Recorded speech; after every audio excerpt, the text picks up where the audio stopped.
Annyeonghaseyo! This is Joshua, Koreanong nagtuturo po ng Korean sa Tagalog.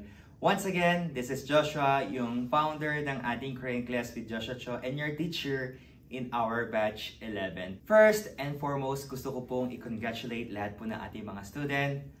축하합니다 for finishing our batch 11. Alam ko po, hindi po madali ang ating umpisa.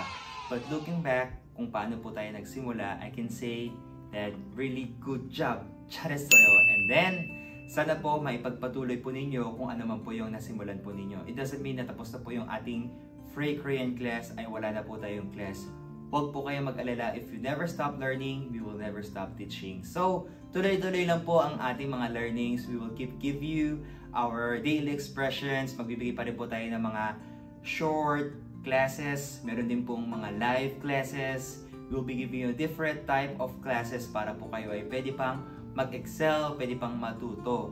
At ako po, personally, for the past 2 months habang kasama ko po kayo, malungkot man na hindi po tayo magkaroon ng face-to-face graduation, but somehow, masaya pa rin po ako dahil kayo po ay natapos po ninyo ang isang mahabang mukhang maiksing klase po ng ating batch 11. Kasi during the batch 11, nasaksihan ko po ang dami po nating mga naging experience kasi for the first time, nakapag-open po ako ng 20 days challenge and then nakapagbigay po ako ng scholarships. Tapos kayo po yung nasabayan ko sa ating 500,000 YouTube subscribers. So grabe, ang dami ko pong pasasalamat sa inyo. Sobrang lakas po ng ating batch 11. Hopefully to see you in person. Sana po magkita pa rin po tayo when I go back to Philippines or kung kayo naman yung babalik dito po sa Korea. Thank you so much. Sana po, i-continue po ninyo ang inyong pag-aaral at ako rin po ay i-continue ko po ang ating pagtuturo ng Korean class.